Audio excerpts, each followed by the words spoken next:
Hi all, good morning. In the last session we discussed about what is auto DDL and what are the properties that we can use and what are the possible values that we can pass so to generate the schema dynamically, right? As part of today's session we are going to understand profiles in Spring Boot. So first of all, so let us try to understand in the real time how the applications are running, what are the environments are available, and why this profiles concept introduced in Spring Boot. Right. When we develop an application in the real time, when we develop an application in real time, an application in real time, that application will be tested. That application will be tested in multiple environments. That application will be tested in multiple environments before deploying to production. Before deploying to production. So production is the final environment. Production is nothing but live environment. Production means live environment. So end users can access our application if it is deployed to the production environment. Now we are accessing several applications in our daily life, like facebook.com, flipkart.com, amazon.com, gmail.com, youtube.com. Like that, there are several applications we are accessing in our daily life. That means those applications are available in the production. End user able to access those applications. Similarly, in our company also, when we develop an application, we need to deploy that application in the production. If we deploy the application in the production, then end user can access that application, right? So how that application will go to the production? How that application will go to the production? When a developer complete the coding, directly can we deploy the project in the production? So please answer my question. When a developer complete the coding part, then directly can we package that project and deploy that project to the production environment? Please answer my question. Once you complete the coding, can we directly deploy that code into the production environment? No, we should not do that. We have to do several stages of the testing. We need to test our application in several stages. So to test our applications, we need several environments. To test our application, we need several environments. So what are the environments will be available in our application? What are the environments will be available for our application? So to test our application, we will test our application in several environments, right? So we will test our application. We will test our application in several environments. We will test our application in several environments. What are those? One is dev environment. Second one is sit environment, SIT environment. Third one is UAT environment. UAT environment. Next one is pilot environment. Pilot environment. These are the environments which we are going to use to test our application. What is environment? Environment nothing but we are going to create the infrastructure to run our application. We'll take one system, in that we'll install one server, one database will be available. So we'll deploy our application in the dev where developers are going to perform integration testing. That means whatever the code that you write, that code will be available in Git repository. Now assume that several developers are working in that project. Those developers kept that project code in the Git repository. Now assume that this is Git repository for our project. This is Git repository. Now developers will be connected to that Git repository using Git client software. We are going to connect to that Git repository by using Git client software. Now developer 1, 2, 3. Assume that 2 developers are there. 3 developers are there. 3 developers are there. All are working on the same project. Now these developers will connected to this Git repository. Whatever the code that they are writing, they are keeping that code into the Git repository. Now our company will provide some systems for us. Our company will provide some computers for us. This is dev environment system. This is sit environment system. This is UAT environment system. And this is pilot environment system. So this is called environment. dev, QA, UAT, pilot. Dev, QA, that means dev sit, QA means sit environment, UAT environment, and pilot environment. Like this, multiple environments will be available for our application, which are used to test our application. Which are used to test our application. Now, how we are going to test it? Here, we are going to use one tool called Jenkins. For the build and deployment purpose in our company, we are going to use an application called Jenkins, right? Jenkins tool will be connected to the Git repository. Jenkins tool will be connected to Git repository. Jenkins will take the latest code from the Git repository. Will take the latest code. Then Jenkins will deploy our application to dev environment. It can deploy to sit environment, deploy to UAT environment, and deploy to pilot environment also. Like this, in the real time, the workflow will be available. So developers are writing the code. That code we are going to keep in the Git repository. That code we are going to keep in the Git repository. Then we will use a tool called Jenkins, which is used to perform build and deployment process, right? Where it has to deploy, multiple environments are available. Multiple environments are available. Now, for a dev environment, dev database will be available. Dev schema will be available in the database. So in the DB, as we are using Oracle database, right? For the database, we can create multiple schemas. We are going to create multiple schemas for our database. Dev schema, sit schema, UAT schema, pilot schema. So like this, multiple schemas will be available for our database. So here only dev activities, dev data, dev environment data will be stored. Here sit environment data, here UAT, this is pilot. So for every environment, dedicated database will be available. Dedicated database schema will be available. Here DB, this is one DB schema, this is one DB schema, this is DB schema, and this is also one DB schema. So in the dev environment, our application will be available. Application will be available. This we can call as application. This is our application. Now, so this application should connect to this dev DB schema. This dev DB schema, it has to connect to the dev database schema. Similarly, when we go for sit environment, in the sit environment also our application will be deployed in this server. In this environment, application will be deployed. Here this also UAT, in the UAT also application will be deployed. In the pilot also application will be deployed. Similarly, application will be deployed to production also. Application will be deployed to production also. Now this application should connect to this schema, and in the whenever you deploy in the UAT, it should connect to the UAT DB schema. This pilot application should connect to pilot database schema. So for every environment, dedicated database schema will be available. For every environment, dedicated database schema will be available. So for every schema, credentials will be different. For every schema, credentials will be different. Right. So let's go through this diagram once. In a project, several developers will be available. They will be working on several functionalities.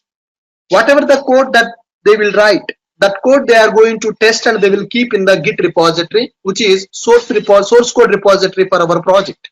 Now, all the developers code is available in the Git repository. Now, complete code we need to deploy. We need to package that complete code as a jar or var, and I need to deploy it to one environment. Our application will contain several environments. Application will contain several environments. What are the names of those environments? So very common environment names are dev, SIT, UAT, pilot, and production. So what are those? Dev environment, sit environment, UAT environment, pilot environment. Right. Dev environment will be used by developers to perform dev integration testing. Dev environment is used by developers to perform dev integration testing. So what is the dev integration testing? Here, these three developers done the coding for the three different functionalities. They have done the unit testing. They committed the code to Git repository. That means all the developers code is integrated in the repository. Now that complete code we are going to package and we will deploy into server.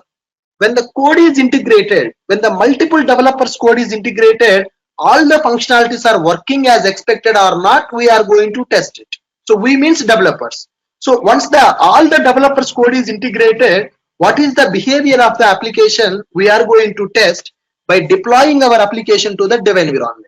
So that is called dev integration testing. When the project is deployed to this dev environment, it should connect to the dev schema in the database. In the database, we are going to create the schemas, right? For every environment, separate schema will be available.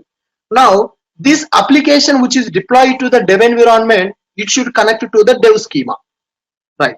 Suppose my dev integration testing is completed. Now, I am giving my project to testers. My project contains some testing team also. Testing team members are available. Those people want to test my application. Then what we will do? This code, whatever is there in the repository, will be deployed to the SIT environment by using Jenkins. SIT environment means it is again separate computer, separate server will be available for the SIT environment. In that SIT environment, when our application is deployed, that application should connect to SIT schema. SIT schema will be available in the database. This is called environment, separate environment. This application which is running in the SIT environment will be connected to SIT schema which is available in the database. Are you able to understand? Who will use this SIT environment? SIT environment will be used by the QA team. QA members are going to use this SIT environment. This is called as a QA environment also. Majority of the people will call it as a QA environment. Instead of SIT, let me make it as QA. SIT means system integration testing. This is QA environment. So who will use this QA environment? This QA will be used by testing team. When the project is deployed to the QA environment, that should be connected to QA schema in the database. So QA credentials will be different when compared with the dev credentials. Dev credentials will be different, QA credentials will be different. Please note this point now. Next, once the QA testing is completed, we will deploy the project to the UAT environment. UAT environment nothing but user acceptance testing environment, where client or client side team members will test our application. Where client or client side team members are going to test our application. When the application is deployed to UAT environment, that application should connect to UAT schema in the database. It should connect to UAT schema in the database. Similarly, when we go for pilot nothing but pre-production. Before deploying to the production environment, our application should be tested with the live data. For that, in the company, we are going to have a pilot environment. So it is just like other environment, but in the database, they are going to load the data, which is live data, which is the real data. When we are going for integration testing or SQA or UAT, people will enter dummy data like AA, BBB, like that. Some sample data they are going to enter to test the application. But our application will be tested with the live data in the pilot environment. Once pilot testing is completed, finally application will be deployed to the production. Finally, our application will be deployed to production. Now assume that this is my production. Production is the final environment for the application. So this is the last.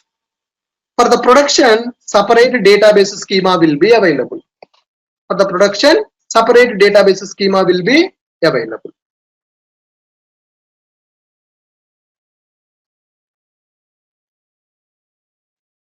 Right. This is database schema. Production schema is there. Now, by using Jenkins only, people will use Jenkins, or there is another tool called udeploy. IBM udeploy tool will be used to deploy the project to the production environments. Right. A release team will be available to deploy the project to the production environment. We don't deploy project to production. Separate dedicated release team will be available when the code is going for the production environment. This production environment is very special because this is the final environment, last environment for our application. So this production environment will contain a dedicated database. Dedicated database schema will be available. Sir, when I say database, don't think that in the dev we will use Oracle, in the QA they will use MySQL, in the UAT they will use MongoDB. No, only one database, but schemas will be different. Partition will be available in the database. So in one database, suppose if the project is using Oracle, in that Oracle database, they will create multiple schemas. Schema nothing but partition, right? So dev schema, QA schema, UAT schema, pilot schema, production schema will be available. So who will create these schemas? These schemas will be created by database team of our project. For our project, one database team will be available. That team members are going to create database schemas for us. Database schemas for us, right? Our what is the developer responsibility? Whenever application deploying to a environment, that environment specific configuration you have to do in the project. That environment specific configuration you have to do in your project. So whenever in that application we are writing application.properties file. In that application.properties file, we are configuring database properties like driver class, URL, username, password. So here, if you see in the first application when we developed, right? So there is application.properties file in our project. In that properties file, we are configuring database. So let me open this project. Yeah. If you go to the resources folder of the project, we are going to use application.properties.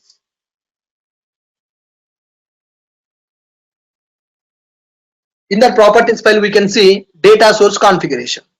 So here we are writing driver class, URL, username, password of our database. This is DB configuration. DB configuration we are doing in application.properties file. So if you see data source config properties, in the properties file we are writing. We can write this in the YML file also. Right. Now in this project we have this YML. So if you observe my username and password, they are pointing to dev schema. Where this file is available? In our project only, we are having this properties file. So this properties file currently pointing to dev schema. Then fine. When application is deployed to dev environment, then that application can connect to the dev schema. Dev properties only we configured. In the YML file, we are configuring dev schema properties only. So now, if you observe, this is our dev schema. If you observe dev schema. Now when the Jenkins deployed our application to dev environment, that application will be connecting to dev schema because our properties file is having dev configuration. Dev schema properties are available in the properties file. But now think about it. Now my application should be deployed to QA environment. For QA environment, a dedicated schema is available in the database. It should not connect to the dev environment database.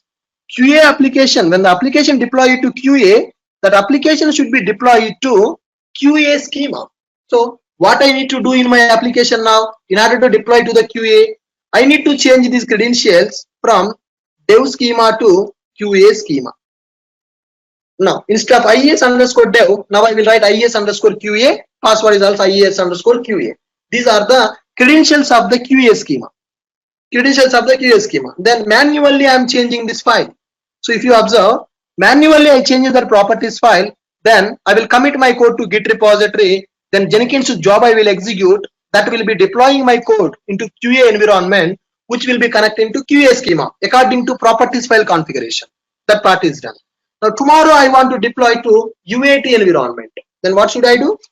Again I need to change this data source properties. I should point to UAT schema because when this application deployed to UAT, it should connect to UAT schema. Same thing. When the application is deploying to pilot environment, again I have to modify these properties. Tomorrow we are going for prod. Then I should point these properties to prod schema. So every time whenever the project is deploying to your environment, we need to modify the DB properties here. So these DB properties are environment specific properties. So it is hectic for the programmers. Every time whenever I want to deploy a project, I need to modify my database properties because for every environment, dedicated database schema is available. So when the deployment is happening in the environment, we should modify our DB configuration properties. This is the one problem that we are going to face in the real time. In the classroom or when you are learning the course, so you will be connecting to only one database. You don't feel that it is a problem. But once you enter into the industry, once you see in the real time, then you will realize, in the real time, multiple environments will be available. For every environment, dedicated database schema will be available. So that environment, when the application is running in that environment, that should connect it to that particular schema only. So where that schema properties we are writing those properties in application.properties file or in the application.yml file. We are hard coding there. Now, if the project is deployed to the dev, yes, it is connecting to the dev schema. When same application I want to code base is same. In the Git repository, code is available. From the Git repository,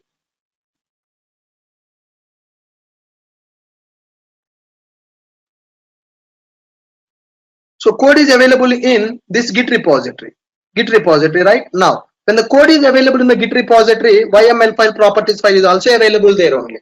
Now, Jenkins is going to take this code. Jenkins should deploy into dev. Jenkins should deploy the same code to QA. Jenkins should deploy same code to UAT and pilot and production also. Do you think that Jenkins will modify the database properties in the properties file? Jenkins cannot do that. Jenkins cannot modify those properties. Manually, programmer has to modify or a deployment team has to modify those properties. When the project is deployed into that environment, either we need to program or developer has to modify, or DevOps build team or deployment team will be available. Those team members has to modify those properties in our application.properties file, right? So manually we need to change those details. Sir, only two properties, right? It's not a problem. We can change it. Yes, sir, whenever there is a deployment, I will go to this file, I will change this file, and I will deploy to the environment. But don't think about only database. So tomorrow in the real-time project, there are several environment specific properties will be available. One of the environment specific property is DB properties. Second one will be SMTP. SMTP properties also will be specific to environment. Next one, Apache Kafka configuration will be specific to the environment. Next one, Redis cache configuration will be specific to the environment. Application messages will be specific to the environment. Logging properties will be specific to the environment. Our REST endpoint URLs will be specific to the environment. These all are going to change from one environment to another environment. For the dev database will be available. Dev REST URLs will be available. Dev Redis server will be available. Dev Kafka configuration will be available. Similarly for QA database will be available. QA SMTP, QA logging properties, QA Redis, QA Kafka. So from environment to environment, several properties are going to change in our properties file. So it's down in the real time. What are the properties we are going to change? We'll test our application in several environments. For every environment, several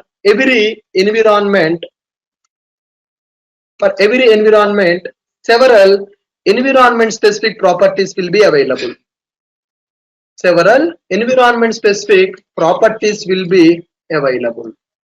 For every environment, several environment specific properties will be available. What are those? DB properties specific to environment. Next one, SMTP mail configurations will be available. Those also will change from environment to environment. Next one, logging properties will change from environment to environment. Next, Redis cache, Redis server configuration, Redis server properties will change from environment to environment.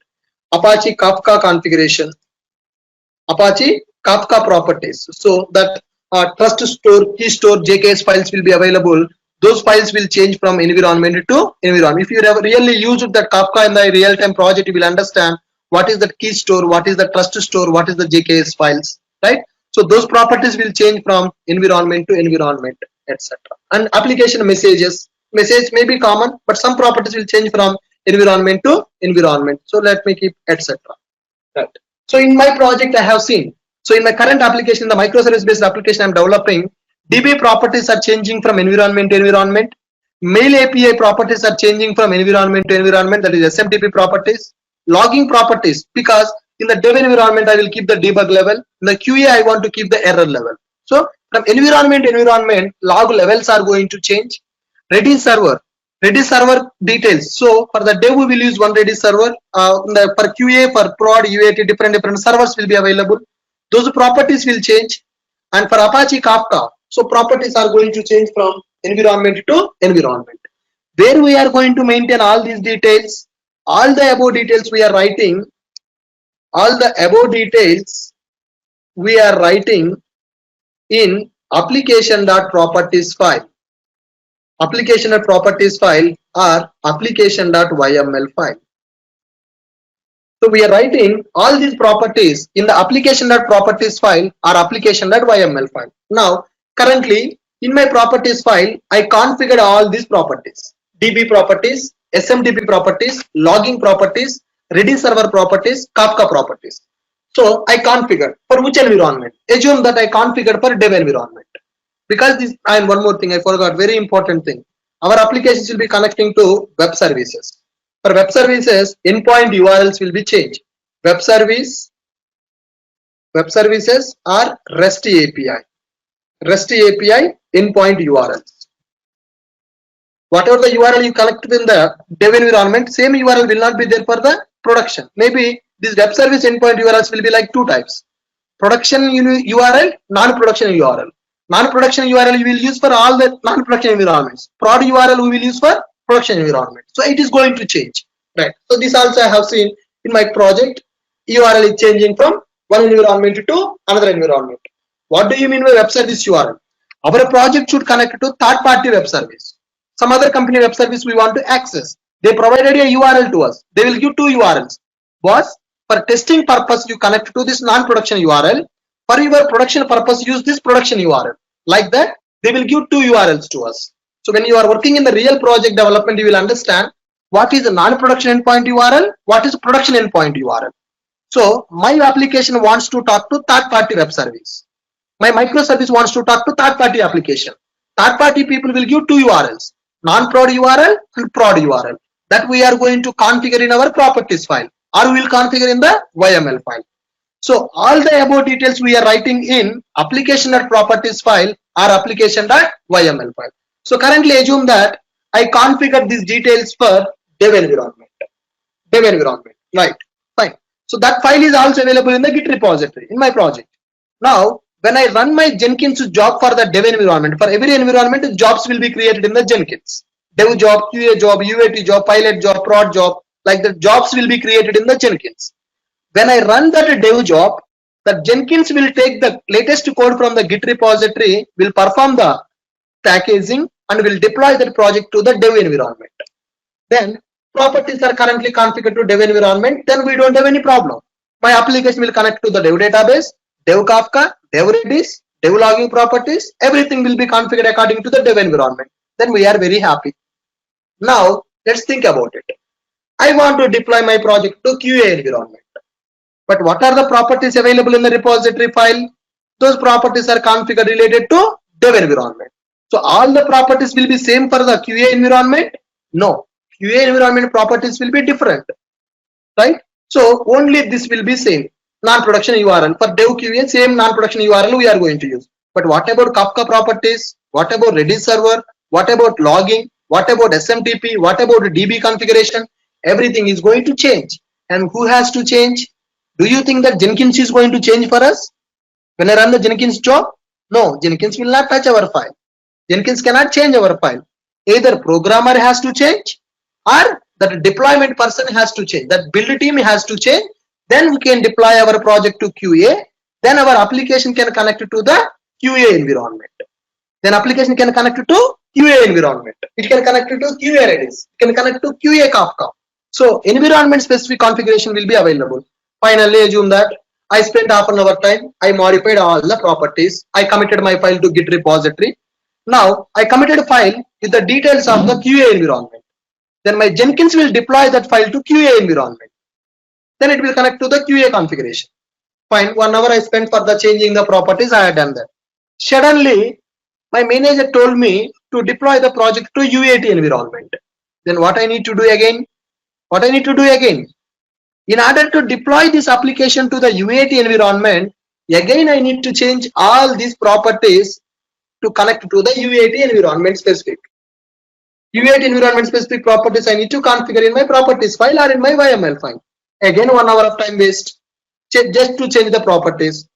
After changing that file to UAT specific configuration, I deploy it to UAT. Then again he told me to deploy to pilot environment. Properties will be same or properties will be different? Come on guys, please respond. UAT properties and pilot properties will be same or they will be different? Definitely they are going to different, because one environment properties are not going to work for other environment. Again I have to change. Again 1 hour of time I need to spend. So if you observe, what is the problem in this process? If you observe, what is the problem? Guys, please respond. What is the problem in this process? Whenever we are going to deploy the application to environment, we have to change the properties manually. Manually we need to do all the property changes in the properties file or in the YML file. Is it easy task or it is a hectic task? Is it easy task or is it a hectic task? Come on, is it easy or is it hectic? It is hectic. It is difficult. It is hectic. It is time waste. It's time waste process. Suppose daily I want to do deployment for 20 times. Daily I want to deploy for 20 times. 20 hours I need to spend to deploy. Why? Because 20 times I need to change these properties. 20 times I need to change these properties. For changing the properties, assume that it is taking 1 hour of time, because very carefully I have to change the properties. If I give one extra space also, application deployment will fail. If I give wrong properties, application functionality will be break. Application functionality is going to broke. So then what I need to do here? I have to change properties very carefully. Each and every line, each and every property I need to configure very properly. Then only I can deploy my application to the environment. This is the realistic problem that people are facing in the industry. So whenever you are working in the real-time project, then you will understand this scenario. Hooray, for our project, several environments are available. For every environment, specific configuration properties will be available. What are the common properties that are changing from environment to environment? Database properties will change. Kafka configuration will change. Redis server will change. Login properties will change. Right? SMTP properties are going to change. Third-party web services or third-party REST APIs, endpoint URLs are going to change. Manually, we need to change all these properties when I will deploy my application to specific environment. So we have a schedule like this. 10 o'clock deploy to dev, 11 o'clock deploy to QA, 12 o'clock deploy to UAT, 1 o'clock deploy to pilot. That is the cycle I need to follow to deploy my application. So for every deployment, I have to change all these properties. So this is very difficult problem. So lot of time is going to waste, and there is a chance of doing mistakes also. In that hurry, sometimes you may configure properties incorrectly. By mistake in the UAT environment, by mistake in the file, you configure UAT properties instead of the QA because of confusion. Because of that hurry, because deployments are back to back. Every hour I need to deploy. Every hour I need to deploy my application. In that attention, you may do some mistakes also. You may do incorrect configuration in the environment. That is also possible. Possible or not possible? I need to deploy to QA. I'm in tension. I'm with some other work also, but I have to do the deployment parallelly. As a human being, everybody will do a mistake. So developers also will do a mistake. Our deployment team also can do a mistake. By mistake, instead of the QA configuration, they have done the UAT configuration. Then application which is running in the QA environment will connect to the UAT database. That is incorrect. We should not do that. We should not do that, because if manually you are changing all these properties, there is a problem of doing incorrect configuration. There is a chance to do incorrect configuration. There is a chance to do incorrect configuration. First of all, it is difficult. It is confusing. It is time waste. It is hectic. So these all are the problems that we are going to see when we are working in the real-time project. So because in the real-time project, definitely we will be having these environments to test our application. Once the testing is completed in all these environments, then only we will go for the production. Again, production configuration will be different. We don't use these schemas for the production. Production schema will be separate. Production Kafka will be separate. Production third-party web service URLs will be separate. Production Redis will be separate. Production DB configuration will be separate. All these properties again will change for the production environment. So in our application, environment specific configurations will be available. Changing the environment configuration whenever there is a deployment is a difficult task in the project. To avoid these problems, Spring Framework came up with a concept called profiles. Spring Framework came up with a concept called profiles. Profiles are used to do environment specific configuration. Profiles came in the market, profiles provided by the Spring Framework to provide environment specific configuration.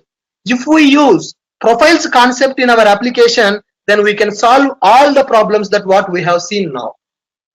All these problems can be resolved by using a concept called profiles in our application. Spring Framework provided the support for the profiles. Spring Boot also supporting for the profiles. By using the profiles concept in our application, we can simplify deployment process of the application into multiple environments. Every time you no need to change all the properties whenever you are going to deploy the application if you use a profiles concept in the project. If you don't use a profiles concept in the project, then you need to change those properties every deployment. For every deployment, you need to change those properties. But if you use the profiles concept, you no need to change all the properties whenever there is a deployment. Are you guys able to follow me? What is the purpose of profiles in the project now? What is the purpose of profiles in the project now? To make environment specific configuration, we will use profiles in the project. To make environment specific configuration, we are going to use profiles. So what is the advantage of these profiles? What is the advantage of these profiles? What is the advantage of these profiles? Come on, fast, respond. Guys, I am giving my 100% effort in delivering this class, but you people are not responding, which is demotivating me. No faculty will explain you this concept with this much energy. I am covering all the real-time scenarios here. Everybody will tell you environment specific configuration, but nobody will tell you these many properties will be specific to environment. You have to realize, you have to understand the difference. Because I am working, I have seen these properties are changing in my project. I am working in a company project, right? In my project, these many properties we are changing from environment to environment. So it is difficult for us to change these properties every time. So that is the reason we are going for profiles concept in the project. Where to use the profiles in the project? Profiles are used to do environment specific configuration.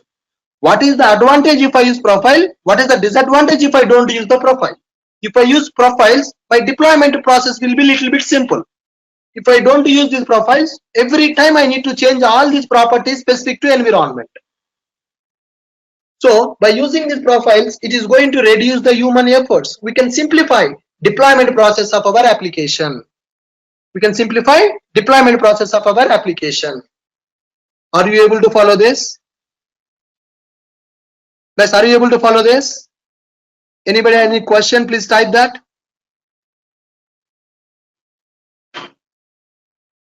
Any question, anybody? Good.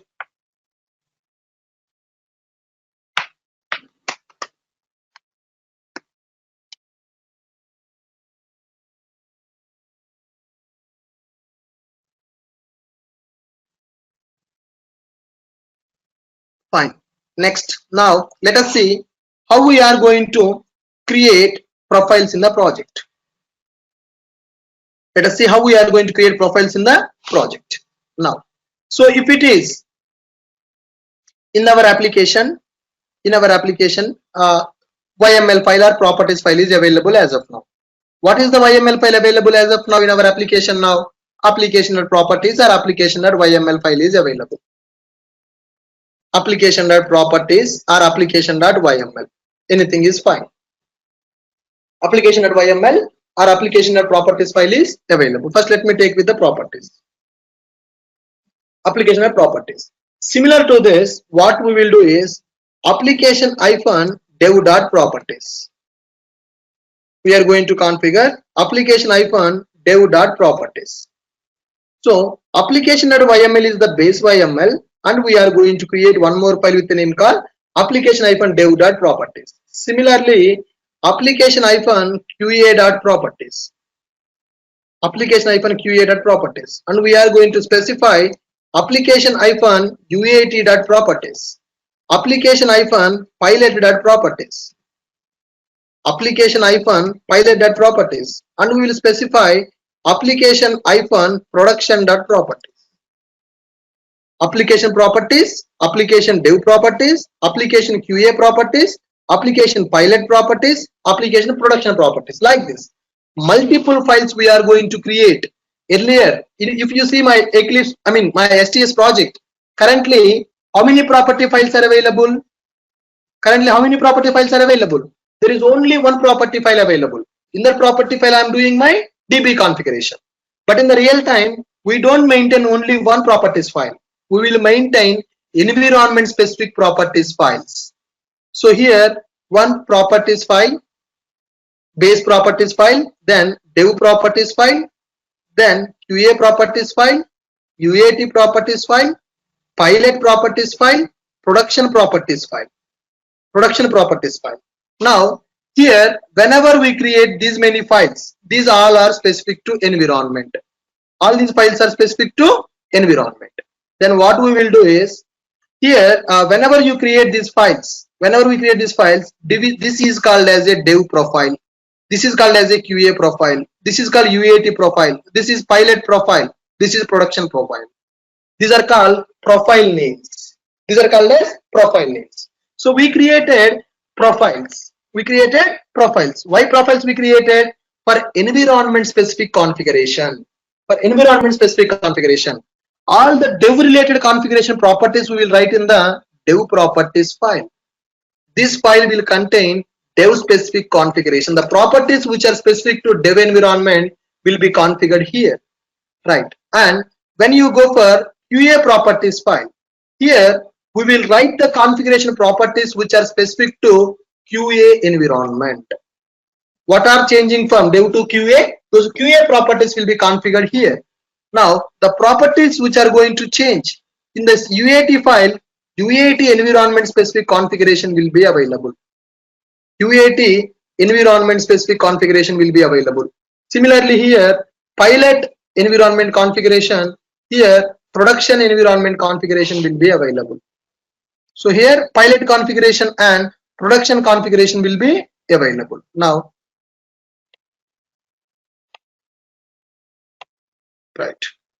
So for every environment dedicated file we are going to create, because we don't want to change this file every time. I don't want to change this file every time. So that is the reason. For every environment, I'm going to create a dedicated file.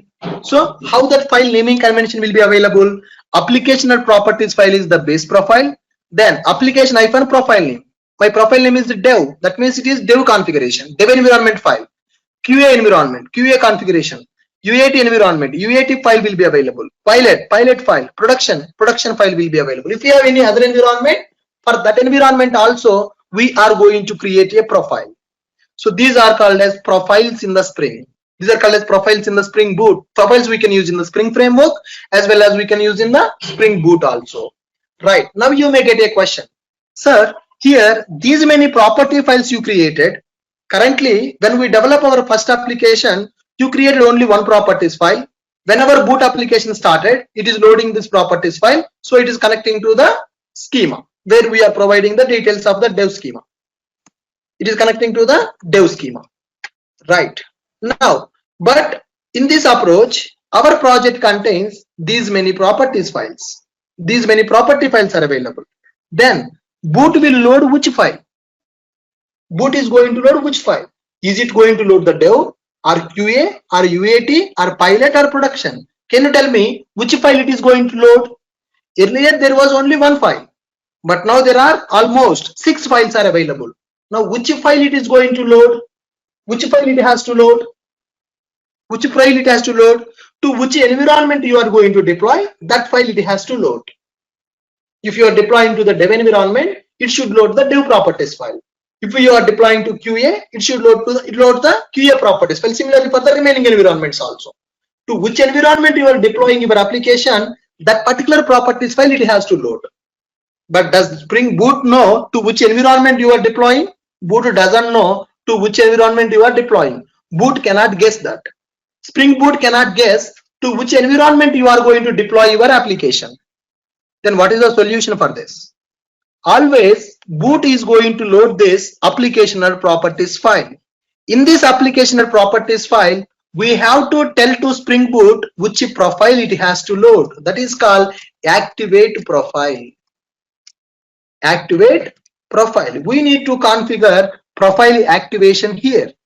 We need to activate the profile because whenever Boot application starts, Boot is going to load this applicational properties file.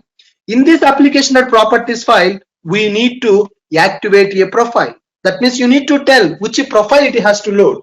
If you activate a dev profile, then it will load the dev properties file. If you activate QA profile, it will load the QA properties file. If you activate the prod profile, it will load the prod properties file. So to which environment you are going to deploy, you have to activate that profile. Based on the profile activation, Spring Boot will understand which properties file it has to load. So how many lines of changes you need to do? Just one line. Just one line if you change profile activation, then the properties will be loaded according to the environment which you are going to deploy. But if I don't use this profile, then there are 100 properties which are changing from one environment to another environment. Changing one line is easy, changing 100 lines is easy. Come on, sir. So is it recommended to change all the properties or is it recommended to activate a profile? Activating profile is very easy, just to one line, spring.profiles.active. There is a property, spring.profiles.active. You tell which file it has to load. You tell which file it has to load. You tell which profile you want to activate. Based on the profile activation, based on the name of the profile you activate, that properties file it is going to load. So all the environment specific configuration we are going to do in the profiles. In the base properties file, we are going to specify which profile we are going to activate. So Boot is going to load this properties file. In the properties file, we are going to write a profile activation property. So if you configure profile activation for the QA, then it will load the data from the QA properties file. If you activate the UAT profile, then it will load the data from the UAT properties file. We will do the UAT configuration in the UAT properties file. We will do the QA configuration in the QA properties file. So that deployment process is easy because just we need to change the profile name. Then it is going to load environment specific configuration. But earlier when there is only one file, whenever there is a deployment, I have to change all the properties. Are you able to follow this? So with this profiles concept, application deployment will be easy into multiple environments. Profiles concept we are going to use in order to achieve this. Are you able to follow this? Right. Now here application properties file is available.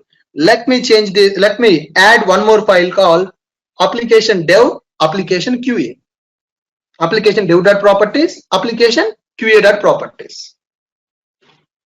Application properties file. Inside that I am writing application-dev.properties. Similarly, I will create one more file that is called application-QA.properties. Application-QA.properties. Now, do I need to write all these properties here in the base properties file? No. If you go for dev properties file, dev configuration is available. Fine, perfect. Now go to QA properties file. Here database credentials are going to change. Now I configured QA schema. So here I am using only DB connection, but in the real time Apache Kafka will be there, Redis will be available, SMTP will be available, logging properties will be available. Everything will change from environment to environment. So this file contain all the QA environment related configuration. Application-QA.properties. This file application-dev.properties will contain dev specific configuration. Now go to application.properties. This is base properties file. So what I need to do in this base properties file, I need to activate the profile. How I need to activate the profile? Spring dot, there is a property in the form of key and value pair. We need to configure which profile we need to activate. So just to type as profiles, spring.profiles.active. Let me configure dev. Spring.profiles.active. Even if you go for YML also, this property we are going to write. Spring.profiles.active is equal to dev. Then application is activated dev profile. So then what Spring Boot has to do? First Spring Boot will load the base properties file. In the base properties file, what we are telling? Spring.profiles.active. What is the profile activated? Dev. Then it is going to check, do we have a properties file with that profile? Yes, there is a file. Then it is going to load this data from this properties file. So what is the proof? It is loading only dev properties, not QA. Let's run your application and see that. So go to our application, application.java. Here just I am getting some method operation I am doing for that. Yes, let's run this application and check this. This is a boot application which is using Spring Data JPA for DB operation. Right click on this project, run as Spring Boot.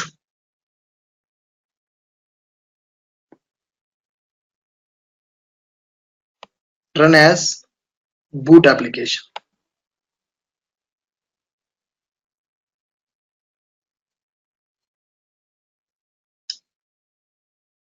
Run as Spring Boot application. If you see the console, you will understand which profile is activated.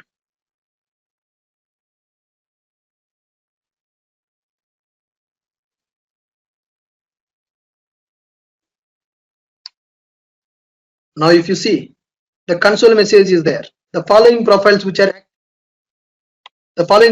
active. Which profile is activated? It is activated dev profile. So it is going to load the data from the dev profile. So now it is connecting to dev schema in the database.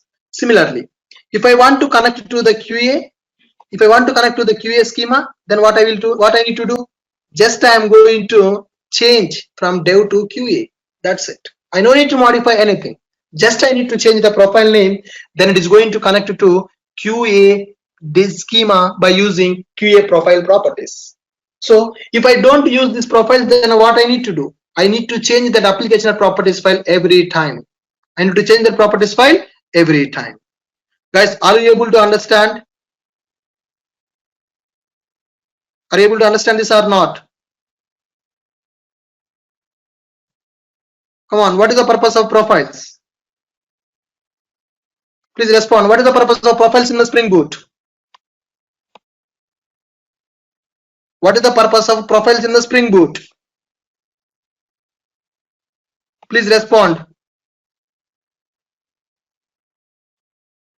To configure environment specific. If I don't use profiles in the project, then what is the disadvantage? If I don't use profiles in the project, then what is the disadvantage?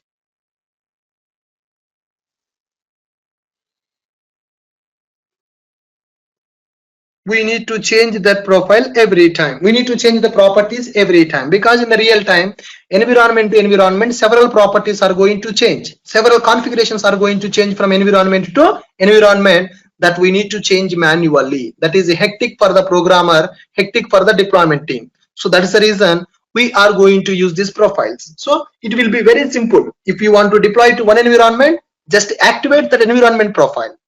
Activate that environment profile. Very good response. Come on, please keep it up. Fine. With this, we have seen how to work with the profiles using properties file. Similarly, how to work with profiles in the YAML. As of now, we have seen how to work with profiles using .properties file. Now let us see how to work with profiles using .yml file. Now, in our application, we are going to create one YML with a name called application.yml. With a name called application.yml. Right now, so for this is a base YML. This is a base YML. Now we will create profile specific YMLs like application-dev.yml, and we can create application-qa.yml, and we can create application-uat.yml, application-prod.yml. So like this, for every environment, we are going to create environment specific YML for the environment specific configuration. So this is our base YML. This is dev profile YML. This is QA specific YML. This is UAT environment YML.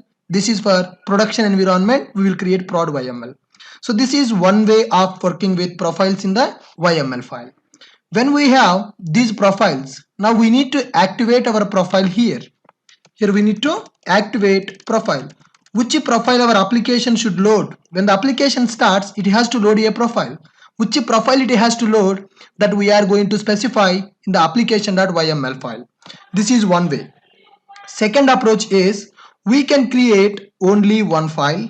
We can create only one file. Here we can specify spring.profiles.active. Activate profile configuration we will write here. Activate profile configuration we are going to write in this file, and for every profile we are going to use 3 lines. So here we can write dev profile. Now again we can write 3 lines. Here we can write QA profile. Within single file only we can maintain all the profiles. That is the beauty of going for YML. Here I can go for UAT profile also. So there are 2 ways we can work with profiles in the YML. First approach, we will create one base YML file. In that we are going to activate the profile. And for every environment, separate YML will be created with the profile name. So here where the profile name is available, here dev profile available, QA profile, UAT profile, prod profile is available. This is one approach, approach 1. So we can go for approach 1 when you go for YML files, right? Now what is the second approach? This is approach 2. So what is the second approach here? We will create only one YML file. In that YML file, we can configure all the profile specific configuration. Then how to separate one profile with another profile. How to differentiate one profile with another profile. For the differentiation, 3 hyphens we are going to use, which is profile separator in the YML file. Which is profile separator in the YML file. Now let us see this with an example. Right here, I'm taking a single YML. Here I'm writing spring profiles.active as a dev. 3 hyphens I'm giving. Here dev profile I'm configuring. Spring profiles name I am giving as a dev. This dev data source I am configuring. Remaining properties also you can write here. Then for writing the QA, I need to separate with the dev. For that 3 hyphens I am giving. It is a profile separator. Then here I am writing QA profile. Spring profiles QA. Then for UAT, again I am writing 3 hyphens. Then UAT specific data source I am configuring. Similarly, prod data source I am configuring, and I am separating that by using 3 lines. This is one approach to work with profiles using YML file. So total there are 2 approaches are there to work with the profiles using .yml files. For every profile, you can create a dedicated YML, or within single file, you can maintain all the profiles by separating with 3 hyphens. Right now, let us run this application and see which profile it is going to load. So tell me which profile it is going to load now. All profiles are available in the single file. What is the file name? File name I am giving as application.yml. So when the boot application starts, it will load application.yml. In that file, multiple profiles are available. Which profile it is going to load? Based on this configuration. Profiles active is dev. So it is going to load dev profile. What is there for dev profile? Data source configured for dev database. Right. Let us run and see this. In the console, it will display which profile it is loading or which profile is activated. Go to console and check for the message.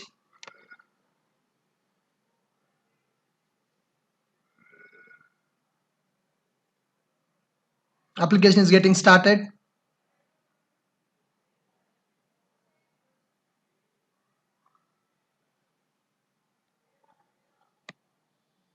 Yes, you can see the following profiles are active, which is dev. So with this, we are able to understand how to work with profiles by using YML files also. So we can work with profiles using .properties file, and we can work with profiles by using .yml also. In first application, we used .properties. So for every environment, specific properties file we created, and in the base properties file, we activated that profile.